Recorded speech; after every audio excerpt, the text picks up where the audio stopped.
Halo semuanya, kenalin, nama gue Didit. Nama gue Siska.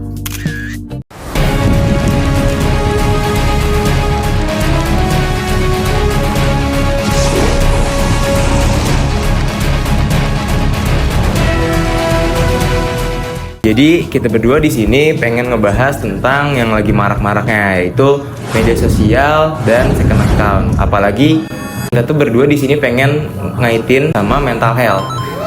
Terus kita nggak akan ngebahas ini semua tanpa narasumber dan emang ahli di bidangnya gitu loh. Ditambah narasumber yang bakalan gua sama Siska hadirin hari ini, dia tuh alumni Universitas Pakuan. Jadi nggak usah lama-lama lagi kali ya Sis ya. Iya, boleh Langsung kita dipanggil. panggilin aja. Nama gue Rizky Ramadan.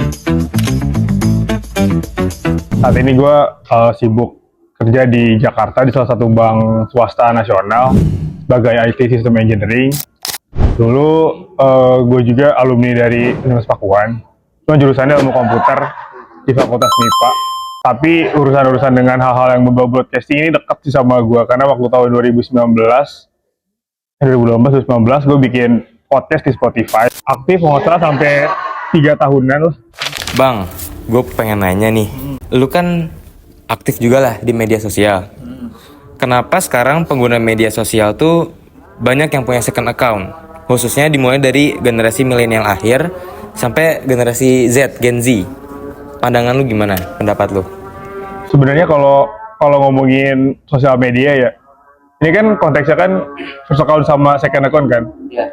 Mungkin banyak orang ngelihatnya kayak second account ini negatif gitu, dekat sama mental health gitu. Tapi justru menurut gua kalau dilihat dari sisi yang berbeda, justru ini menjadi kayak dua perspektif kalau diambil. Jadi sekarang tuh banyak anak Gen Z itu bikin 2 account itu untuk membatasi ruang ini sih, ruang pribadi sama ruang publik dia.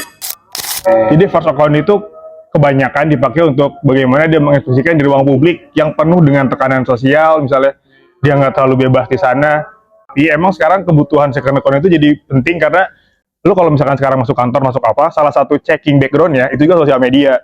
Jadi emang kayaknya kebutuhan first account untuk etalase digital lah ya, untuk apa ya, untuk personal branding jadi penting. Makanya second account jadi alternatif.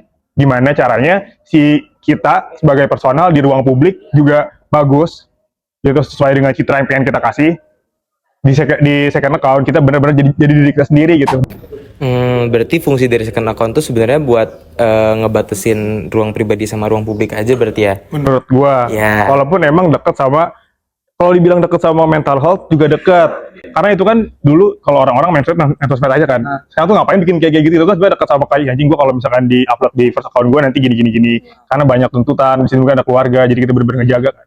Pasti ada yang namanya main sosmed, sedikit atau banyak pasti akan ada pengaruh ke mental kita sebenarnya. Misalkan kayak jumlah like atau segala macam jadi kepikiran. Menurut gue sih kayaknya sih sekarang dipecah jadi 2 gitu untuk mengamankan ruang privasi dia sih. Second account. Menurut lu sebagai praktisi media sosial, kenapa sekarang banyak pengguna medsos yang jadi kurang percaya diri? Nah, itu tadi kan berkaitan sama mental kan. Percaya diri itu kan menyangkut mental kita juga ya. Selain kita kalau di first kita kepikiran komen, like. Nah, kalau misalkan di second account kan kita nggak mikirin gak sih karena orang-orang terdekat kita juga. Tapi nggak berkemungkinan juga berkomentar buruk juga nih kan karena ngerasa udah temen ya. Jadi kepercayaan diri kita tuh juga bisa turun baik di first account maupun di second account gitu. Kalau kepercayaan diri ya, nah ini deket banget sama mental health sih. Mungkin karena sekarang ruang digital jadi hampir dibikin samar sama ruang kehidupan aslinya kan. Jadi sebenarnya kalau menurut gue sih satu sih kata kuncinya yaitu social comparison itu. Jadi ada perbandingan sosial, bikin kita secara ini menurun gitu. Secara kepercayaan diri menurun, misalkan kayak hal-hal kayak sepele kayak dulu misalnya sebelum ada sosial media, kita tuh nggak tahu nih teman-teman SMP kita sekarang udah sampai mana gitu. Iya, Teman-teman benar. sekolah kita udah sampai mana. Sekarang kita gitu jadi terlalu banyak lihat ke sana kan. Oh, teman kita udah ini, teman kita udah kayak gini, segala macam. Jadi ngerasa tuh kayak apa yang kita udah lakuin, apa yang sekarang terjadi sama kita tuh salah terus gitu. Padahal nggak juga. Menurun itu salah satunya gara-gara gitu tuh. Kita sering ngebandingin apa yang kita lihat di sosial media dengan segala macam algoritma yang bagus-bagusnya doang. Terus kita bandingin sama diri kita sekarang. Jadi ya pasti bakal kayak gitu terus tuh, bakal ngerasa kita kayak kurang terus, apa yang kita lakuin kayaknya belum pernah sukses, apa yang kita lakuin kayak belum pernah cukup, sedangkan orang lain hari ini liburan ke sini, hari ini udah sekolah kemana, hari ini udah kemana gitu. Padahal di real life-nya mungkin mereka juga nggak sebahagia apa yang kita lihat sebenarnya. Jadi balik lagi kita harus ini juga ya, harus belajar ngebatasin diri kita untuk jangan terlalu larut sama terlalu percaya sama hal-hal yang maya juga. Nah, FYI teman-teman, narasumber kita di sini tuh salah satu member atau anggota dari komunitas olah gaya. Komunitas olah gaya ini sebenarnya fokusnya ke olahraga ya, Emang ya? Olahraga. Ya kan? Nah, terus gara-gara itu gue pengen nanya. Tadi lu bilang gara-gara sekarang tuh banyak yang kurang percaya diri, mereka banyak yang depresi dan sebagainya. Apakah ikut olahraga bareng komunitas olah gaya bisa jadi solusi? Menurut gua sih iya ya. Artinya emang jadi olahraga itu salah satu stress release juga sih. Terus karena kita terlalu sering ada di dunia maya atau di dunia online, kadang kita lupa kalau kita perlu aktualisasi diri di dunia nyatanya juga gitu. Salah satunya sebenarnya kayak aktif di olahraga itu bisa sangat banget ngebantu sih buat mental health, buat ngebatasin kehidupan online gitu. Walaupun banyak juga sekarang kan lagi fenomena misalkan kayak lari atau kayak gue nih sepeda, itu banyak ke-trigger gara-gara misalkan ngelihat selebritas atau fans atau idola dia lagi main sepeda juga atau lagi lari juga. FOMO, sebenarnya FOMO juga nggak jelek-jelek amat kalau impact-nya dia jadi termotivasi buat olahraga, buat jadi termotivasi buat hal-hal baik gitu. Misalkan kayak dia termotivasi buat gue pengen ngurusin badan, gue pengen ini, pengen itu, pengen ikut race yang berapa kilometer, atau gue pengen sepedaan kesini, itu jadi menurut gue sih penting ya dicobain aja gitu untuk aktif di salah satu olahraga, terus ikutin misalkan kayak trennya, itu nggak apa-apa sih. Kalau FOMO tapi ke arah yang bagus dan impactnya bisa jadi stress release, itu gas aja ya, nggak apa-apa ya. Saja sih, karena kan FOMO juga sekarang tuh sebenarnya banyak orang yang awalnya FOMO tapi jadi beneran larut sama kegiatan positifnya, itu menurut gue sih nggak apa-apa. Menurut lu pribadi sebagai praktisi media sosial, first account itu bisa jadi tempat validasi dan tempat lu estetika nggak? Tempat lu upload buat sesuatu yang emang ngandung hal-hal estetika, tapi di second account lu tuh bisa jadi apa adanya gitu loh. Kalau menurut gue sih iya sih, udah pasti iya jawabannya, karena itu balik lagi ya, karena sejarahnya si sosial media kan sebenarnya sosial media tuh awal-awalnya tuh, kalau boleh gue ini ya coba cerita sedikit dari kacamata gue nih, misalnya kayak awalnya Friendster, terus ditimpa sama Facebook apa segala macam. Jadi emang bergeser gitu. Jadi dulunya kita nggak perlu kayak gitu-gitu, nggak perlu fokus sama hal-hal yang orang lain tahu, kan itu kan jangkauannya jadi luas nih. Kita harus bener-bener memperlihatkan gitu hal-hal yang bener-bener enak dilihat atau segala macam. Misalkan kayak sekarang contoh Instagram ya. Misalkan kalau misalnya kita ngomongin estetika gitu kan, Instagram kan emang datang dari komunitas fotografi yang ini kan bener-bener nerd gitu. Yeah. Dulu sih sebenarnya nggak dipakai buat pribadi gitu. Jadi dulu kan buat fotografer sebenarnya. Buat portofolio fotografer sebenarnya. Terus berangkat atau ini ya jadi berkembang jadi personal gitu kan. Ya pasti beberapa orang pasti butuh. Karena nanti di dunia profesional itu saya lagi gue ingetin ke kalian yang masih kuliah, itu bakal dilihat banget background checknya sosial media kita tuh kayak gimana. Misalkan harus hati-hati, misalkan kayak rekam digital juga kan sekarang banyak tuh orang-orang yang bergulat di situ gitu, kayak mungkin kasusnya gimana gitu. Jadi jejak digital juga kan sekarang jadi harus lebih hati-hati lah gitu. Jadi menurut gua sih kalau dari pertanyaan tadi, ya udah gitu, emang first account adalah tempatnya untuk personal branding gitu. Jadi bagus-bagus aja di sana. Tapi menurut pribadi, kalau misalkan di first account kita uploadnya yang estetik, terus kita kayak wah banget lah, megah banget gitu di first account, terus di second accountnya tuh kita apa adanya, itu jadi krisis identitas gak sih, Mak? Sebenarnya iya sih, emang second account ini sebenarnya jadi masalah sosial media sebenarnya, karena dari awal ada yang sosial media, katakanlah Facebook lah ya yang bikin sosial media jadi bener-bener nyebar, jadi pakai sama semua orang tuh waktu zaman Facebook. Salah satu masalahnya emang sosial media sekarang itu belum bisa bikin satu orang itu bener gak nih akun dia gitu, valid gak nih akun dia gitu. Karena kan kita bisa aja bikin namanya, saya misalkan namanya Didit, saya bikin namanya Didit 1, Didit 2 gitu, padahal gue yang bikin, itu kan bisa aja kan. Jadi kalau misalkan ngomongin krisis identitas, Kalau menurut gua sih kadang jadinya orang jadi pada kayak gitu juga sih, jadi ngerasa identitas dia tuh kurang ya terus gitu. Gua nggak terlalu ini sih, nggak terlalu pengen ngejudge itu buruk apa enggak. Cuman emang cara perkembangannya kayak gitu. Sekarang orang-orang banyak yang malah jadi ada baik lagi kayak dirinya menurun. Dia ngerasa ini gua tuh siapa di publik itu melalui sosial medianya, bukan dari karya-karya dia di kehidupan nyatanya gitu. Betul. Kenapa lebih banyak yang milih second account dibanding close friend?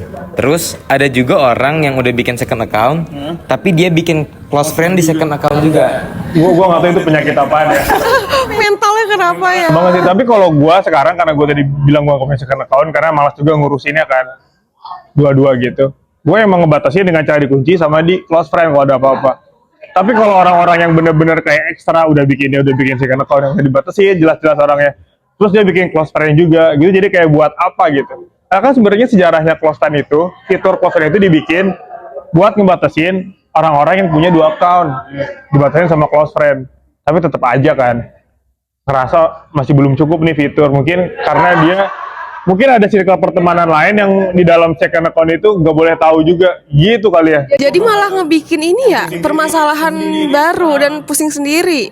Jadi dulu tuh kalau pertemanan aja, sekarang tuh ngelihat lu nggak follow back gua, lu nggak like story gue, itu jadi penting di tongkrongan sekarang gitu. Bener Padahal dulu kayak gitu tuh ya udah, kalau emang ini nggak terlalu dipentingin, tapi sekarang tuh jadi hal yang penting kayak kok lu nggak nge-follow second account gua misalkan, lu kok nggak apa ya nggak nge-like postingan gua, terus misalkan gua ternyata di hide sama si ini, ternyata itu tuh jadi hal-hal yang malah memperumit hubungan sosial sekarang sih. Cuman gue kalau kayak gitu itu mah bener-bener sakit kali orangnya. Tapi sekarang tuh yang gue lihat sendiri ya, benchmark orang dekat di generasi Z atau Gen Z ini tuh kalau misalkan lu udah follow atau saling follow-followan dari second account.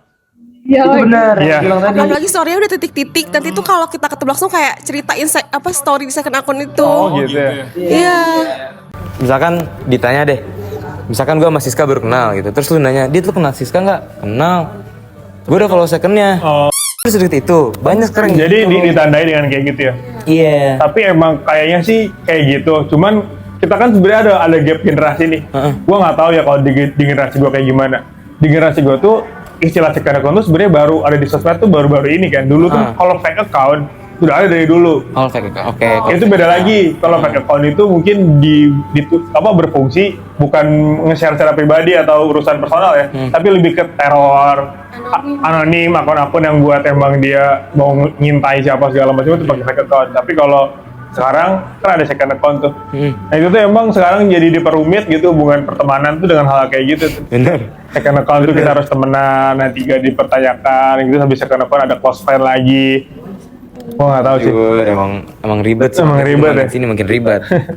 Lanjut Mang, pertanyaannya. Gimana caranya biar balance? Jadi lu tuh melek di medsos iya, tapi lu in real life pun nggak jadi nerd gitu. Maksudnya nerd main sosmednya? Nggak nerd di real life-nya, jadi kayak apa ya, kayak no life gitu lah kalau sekarang sebutannya.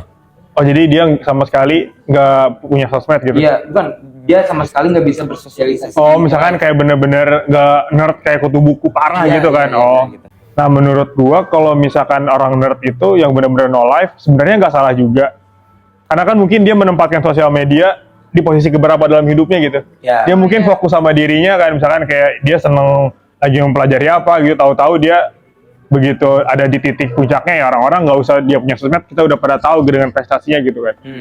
Jadi menurut gua, tapi emang ada bagusnya juga kita punya sosial media, jangan terlalu nerd banget kan.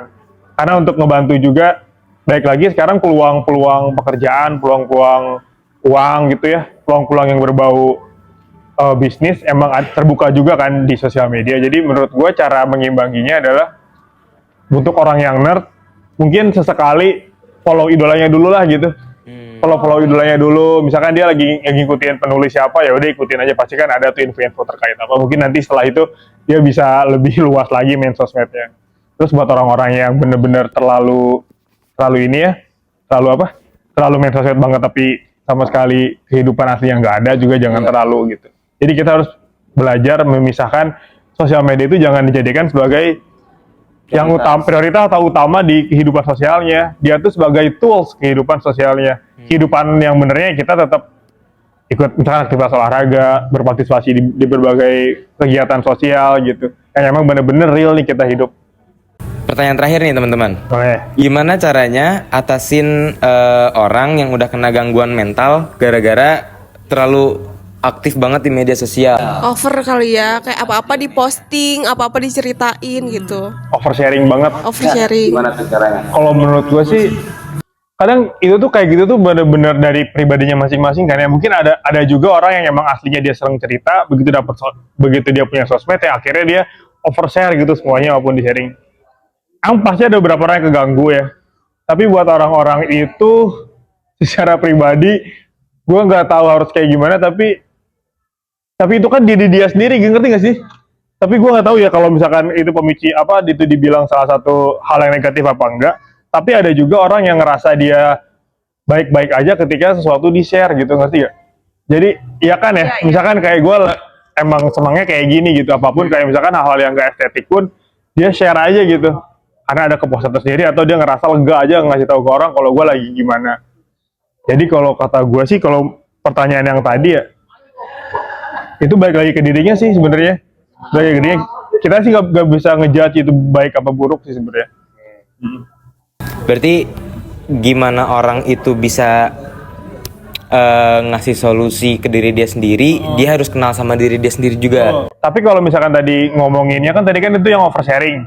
Tapi kalau yang benar-benar terlalu sering scrolling, ini sebenarnya yang bahaya tuh yang terlalu sering scrolling.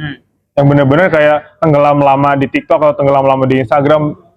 Itu menurut gua harus ini sih mulai ikutan tadi tuh kegiatan-kegiatan yang beneran kayak olahraga, ikut-ikut kegiatan apa kayak gitu di kampusnya, di sekolahnya, atau di masyarakat sekitarnya biar dia ngerasain juga, oh di dunia nyata tuh kayak gini gitu, nggak semuanya apa yang dia lihat di layar handphonenya. Apalagi di second account ya, itu kan kita ngupload bener-bener sesuka hati tuh, itu bahaya juga gak sih? Karena kita nggak bisa langsung percaya juga tuh sama temen. Oh iya, ngerti. Iya sih, benar-benar setuju. Oke teman-teman, mungkin gue tarik kesimpulan aja. Jadi buat generasi milenial akhir sampai Gen Z, kalau misalkan kalian semua sering aktif di media sosial, apa yang mau kalian upload atau konten apa yang mau kalian upload tuh kalian juga harus hati-hati, karena bener kata Bang Kiki tadi, sekarang tuh jejak digital atau rekam digital bener-bener masih jadi benchmark penting ya Bang ya. Kalau misalkan kalian pengen masuk dunia kerja ataupun sebagainya. Terus juga second account tuh ternyata gue baru tahu dia tuh jadi batasan ruang publik sama ruang pribadi, karena nggak semua orang harus tahu kita tuh aslinya kayak gimana. Terus juga gue baru tahu dari Bang Kiki tadi, first account itu bener-bener dijadiin tempat buat kita bikin personal branding kita di media sosial. Gimana kita pengen dilihat sama orang, gimana kita pengen bikin citra kita citra kita sendiri di media sosial. Terus juga bener kata Bang Kiki tadi, gimana caranya kita biar kita bisa bikin media sosial kita balance sama di live juga balance gitu loh. Bang Kiki juga tadi ngasih tahu kalau misalkan kita harus aktif di kegiatan sosial kayak misalkan olahraga bareng komunitas. Misalkan kalian pengen tiba-tiba gue pengen ikut suatu kegiatan olahraga bareng apa ya, kalian bisa kontak Bang Kiki mungkin nanti di Olah Gaya ya Bang ya. Boleh. Ada lari, sepeda sama kadang main tenis juga. Padel main. Padel main. Tuh banyak teman-teman di Olah Gaya kegiatan olahraganya. Terus juga tadi gimana caranya atasin orang yang udah kena gangguan mental akibat media sosial. Bener sih, itu gimana orangnya pribadi, karena kalian pun harus kenal sama diri kalian sendiri. Jadi gak bisa minta solusi ke orang lain kecuali kalian emang punya dana lebih buat ke psikolog atau psikiater ya. Gitu teman-teman. Jadi gua sama Siska akhiri aja diskusi kita hari ini. Terima kasih banyak Bang Kiki. Makasih Bang. Iya. Udah semuanya.